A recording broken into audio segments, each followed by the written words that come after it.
Welcome to Mental Health Monday. My name is Mick Coyle. Coming up on the programme this week. It might sound dramatic, but eventually we will overwhelm our National Health Service. It's got to be targeted, hasn't it? The right way to have that conversation. If you sit your child down with a clipboard and say, right, we're going to talk about your mental health now, they're probably not going to engage. But these things build and build and build and build and build and become something big that suddenly needs a medical professional to deal with. But if you deal with them when they're small, then they never get there. And I'll be reminding you how you can make connections with mental health organisations within your community. It's Mental Health Monday.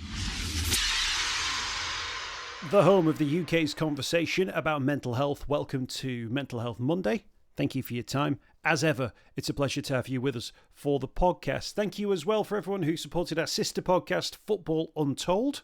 I was absolutely delighted to be at the ARIAs, the big awards do. It's like the BAFTAs of the radio world, representing Football Untold in the week just gone. And yeah, it was a real pleasure to be nominated and shortlisted for the impact that Football Untold had. So thank you to everybody who supported that. The Football Untold podcast, which featured football players sharing their stories of problem gambling and had a really big impact with those people who heard it. And you can find out why by listening to the podcast. It's on a separate feed to Mental Health Monday. You can find it on footballuntold.co.uk or simply download Football Untold where you get your podcasts. It was a cracking series and great to get that industry recognition. Now we're going to crack on with the conversation for Mental Health Awareness Week. Now, obviously, there's a lot of young people out there who are growing up into this world where we can talk more openly about mental health. But there's a sticking point, isn't there, whereby if you as a young person come up against an adult who still is stuck in the past about talking about mental health, doesn't know, through no fault of their own, how to have those conversations, that can be particularly difficult. So I'm always keen to flag, and I've done it a few times already so far this year, opportunities for adults and for parents to learn some new skills about talking about mental health and how to do so. One of them has been launched for Mental Health Awareness Week, which runs from the 13th to the 19th of May, which is this new digital program which sort of combines animation but also education. And it's called Embers the Dragon. Now, what it's about, it's for children who are between the ages of, say, 3 and 7, not just to watch on their own, but to watch as a family. So you sit alongside your child while they watch an episode of Embers the Dragon, and then it then throws up activities that then give you the powers, give you the wording, give you the knowledge to have that conversation about thoughts, feelings, and how as a child you're able to articulate it. Most importantly, why that's important as well. Plus, it's a cracking animated series as well. Now, one of the stars of the show is the CBBC presenter Nigel Clarke, and Nigel's a dad in his own regard. So he joins us on the podcast this week for a quick chat about what Embers the Dragon's all about, but most importantly, why it's important that we teach parents how to talk to children about their mental health. Now, I've said this many times on the podcast before that what I do is I talk to my children about what are their marks out of 10 today. What are those thoughts and feelings that they've got on a scale of 1 to 10? If it's a 7, what can we do to make it an 8? If it's an 8, how can we make it a 9? If it's an 8, what are those great things that we can introduce if you're feeling like a 3 or a 4? And if it feels like a 3 or a 4, and it constantly feels like a 3 or 4, maybe that's something that we need to take some action on. So that's what I do. And I had the conversation with Nigel about the benefits of having these sorts of conversations with your children and what you can do to help make a difference in your children's lives, because they're growing up in a really difficult world and a different world to the one we grew up in. And as Nigel points out, that's why it's important to have these conversations with a new generation. This is the first time we're doing this because for me as a parent and for older generations, we didn't have these conversations surrounding mental health with our parents. But now we know that it's so beneficial to be making our children aware of their mental health and giving them the tools to manage them as they grow older and to sort of understand the emotional literacy that surrounds it all. Is the first part of this actually to say, you know what? I don't know what to say. I don't know what that conversation looks like. I don't know the steps to take, because by saying that out loud, you give yourself permission to then find out, to learn, to educate yourself. Definitely. It's one of those things. Once you admit that, like, hold on, maybe I haven't got the tools here and I don't know what I'm doing, then at least you can start to research, where am I going to get the tools, or who can I talk to about learning what to do and learning what to look out for and learning how to talk to my child about this. Yeah, definitely that is a starting place. So I've got a 5-year-old and a 9-year-old, Yeah. and you can tell they're very much in the sponge stage, which is basically they absorb absolutely everything, and they're not yet that stage where they're sort of angrily kicking back at the world. But that's it. For me, I try and embed that mental health conversation into the normality of everyday life right from the off. And I know that, speaking yourself as a dad, something, if you're aware of it, you try and normalize it so that when they do need to have that conversation, they already have a little bit of the language built in that helps them. Definitely. And we're talking about, we should be doing this from even younger than your 5-year-old. From like 2, 3, 4, we should be having talks with our children. Not necessarily that complicated. It could be just referring to, I don't know, emoji signs and saying, oh, this is the sign for happiness. How are you feeling? Are you feeling happy right now? Are you feeling sad? But giving them the language, like you say, and introducing them to things so that they can refer back to them later on is key, so that they can build up this language. Some of the stats around this, Nigel, are half of 3 to 7-year-olds are facing some kind of emotional health problems. Around about half of parents are worried about managing certain behaviors as well. 46% are talking about anxiety. So, I mean, this isn't just like, oh, what if this comes up? This is going to be pretty much a lived experience for most parents, right?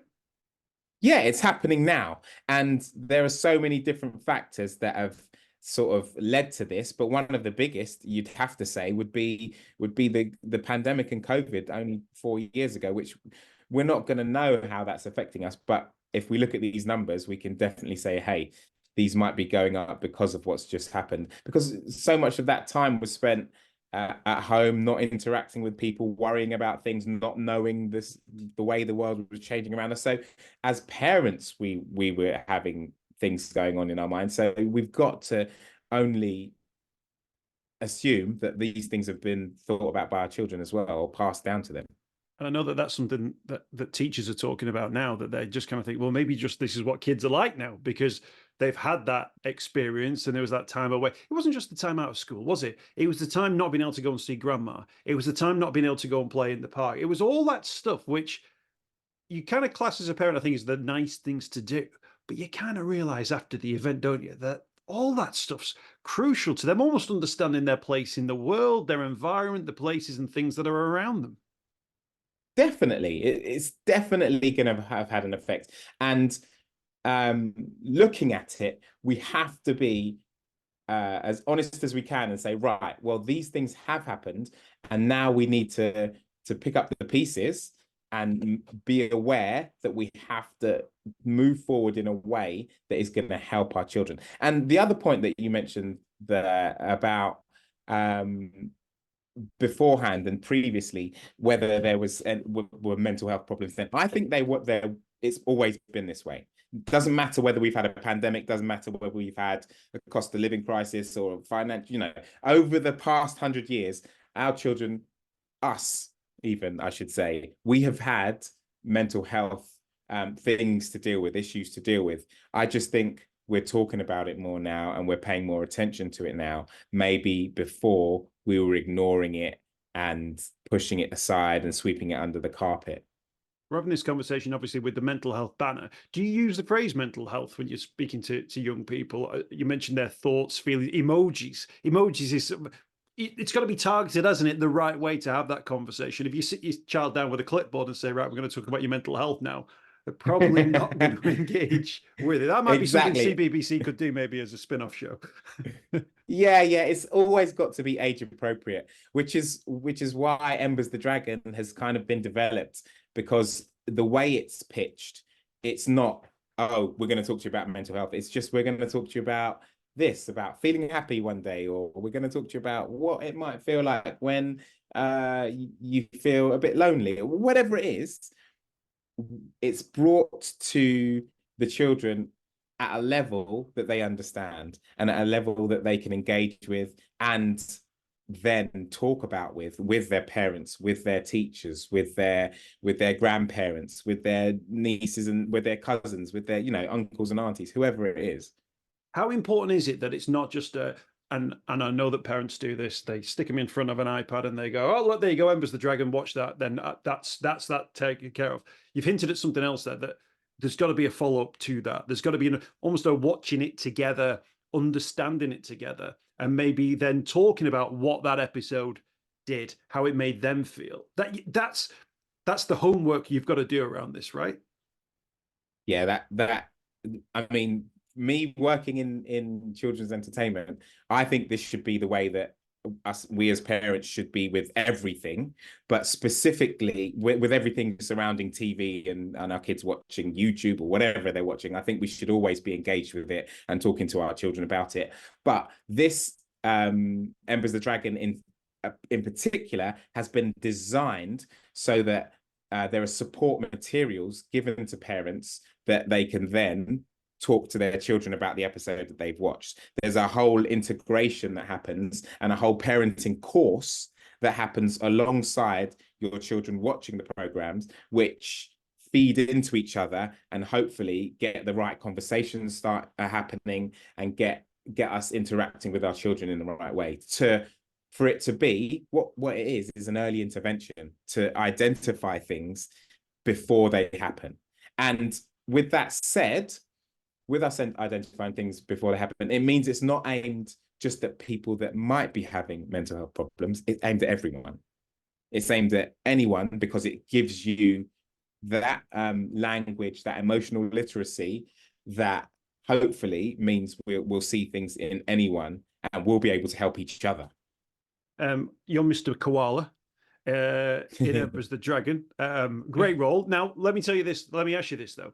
From a parenting point of view, can you give us an example of an occasion in your house where you can maybe look back at that and go, oh, I needed a Mr. Koala.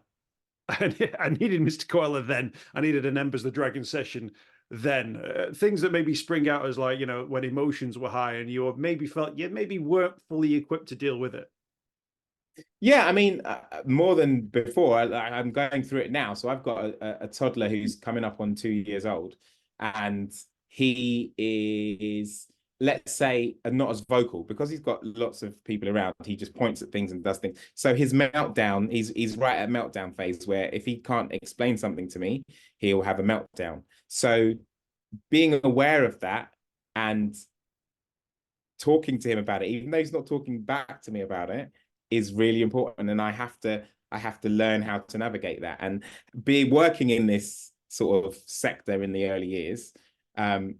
I have tools, but even having tools, I have to look at other things because every child is different. So we all have to do it.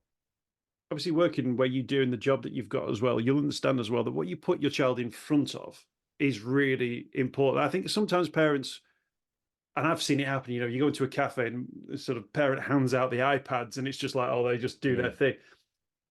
There's a time for that, isn't there? Where sometimes there's a distraction technique, but also there's that engagement, which I think if we're going to talk about children's emotional development, if they constantly allow themselves to drift off into a world that doesn't really exist and doesn't base itself in community within society, that's potentially going to cause problems in the future, because then the child doesn't quite know how to respond if somebody comes to take their order, or doesn't know how to respond if somebody from a next door neighbor knocks on the door, because they're not in that space. We've got to get that balance right, haven't we? It feels like, I don't know, I sometimes feel like it's tipping too far in the other direction. It's tipping too far into it's a digital world, so let's just all live in a digital world. And we've got to get that balance right but we're real life human beings who almost have this like need to also be able to talk to people, communicate people, find our place within a town, city, wherever it is that we're growing up. The key word that you've said there that is massively important is balance. And the other word that goes with that word is moderation. I think if you do anything, if you eat all day long, problem. If you watch the screen all day long, problem. If you play games all day long, problem. Anything that we do, if we do it to excess, is going to be a problem. Anything that you might exercise too much. If you exercise 24 hours a day, it's going to be a problem at some point. Your bones are going to crumble under the pressure or the strain. So it's about finding the balance and knowing that, hold on, this in moderation will be good, will be helpful, but I need to also do this in moderation, and I also need to do this in moderation to give our children that well-rounded presentation of the world, and that it's not all about one thing. For parents who are listening to this who are thinking, you know what, I've never had this conversation or I've never looked into it, what are those first steps that you would recommend?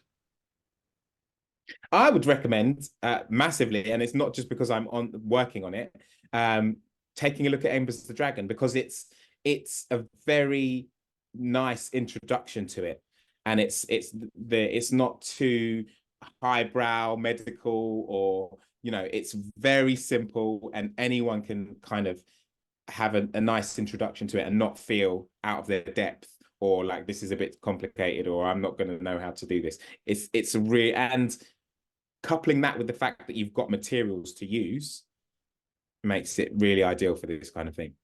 And what, Nigel, is the key question? What's at stake, do you think? If we don't get this right, if those 49% of parents who are worried continue to be worried, and actually those behaviours do become problematic, what for you is at stake? When you have the conversation with your toddler and you're thinking, fine, I'll deal with this situation, but if you just walked away and didn't deal with it, what for you are the things that might lay down the role, both for you as a parent, but also for your children? It might sound dramatic, but eventually we will overwhelm our National Health Service, because so many people will be needing to be referred to doctors, therapists, psychologists, psychiatrists, to have treatment for things that shouldn't have got to that level, because they weren't addressed when they were just small problems, when they were just a little worry about attachment to their parent, or about being lonely, or worried about, oh, is mummy coming home from work? It starts with tiny things, but these things build and build and build and build and build and become something big that suddenly needs a medical professional to deal with. But if you deal with them when they're small, then they never get there.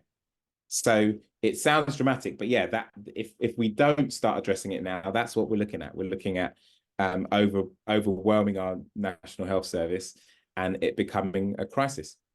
And it's worth pointing out, actually, some of the team behind Embers the Dragon are sort of NHS trained. So it's not just people trying to do the right thing, it's people who actually understand the need to do the right thing. This is the whole thing is based on clinical information, on systems that have been in place for years and years that parents have access to, but sometimes going through the NHS to get this information takes a long time and a lot of referrals. So making it more accessible and just having it there for parents to have the access to is really, really going to help. Yeah, and like you say, it's clinically tested and everything.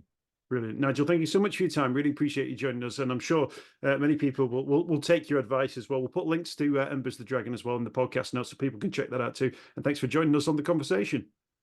Yeah, thanks for having me. I hope you've enjoyed this week's podcast. Thanks for checking out Mental Health Monday. My name is Mick Coyle. You can find me on Twitter at Mr. Mick Coyle. You can also find me, Mick Coyle, on Facebook as well. Don't forget, if you want to speak to somebody about your mental health, you can do so. The Samaritans, free to call on 116 123. You can find mental health services where you are. Just look for the Hub of Hope. Type in your postcode. It'll find those mental health services close to you. And for support in a crisis, you can text SHOUT to 85258. That's if you're experiencing a personal crisis, you're unable to cope and need support. Shout to 85258. That's a text line. Do get involved in those services. In an absolute emergency, always remember the number to call is 999. Thanks for downloading the podcast this week. We'll be back next week with more Mental Health Monday. I hope you've enjoyed this week's podcast. Thanks for checking out Mental Health Monday. My name is Mick Coyle. You can find me on Twitter at Mr. Mick Coyle. You can also find me, Mick Coyle, on Facebook as well. Don't forget, if you want to speak to somebody about your mental health, you can do so. The Samaritans, free to call on 116 123. You can find mental health services where you are. Just look for the Hub of Hope. Type in your postcode. It'll find those mental health services close to you. And for support in a crisis, you can text SHOUT to 85258. That's if you're experiencing a personal crisis, you're unable to cope and need support. Shout to 85258. That's a text line. Do get involved in those services. In an absolute emergency, always remember the number to call is 999. Thanks for downloading the podcast this week. We'll be back next week with more Mental Health Monday.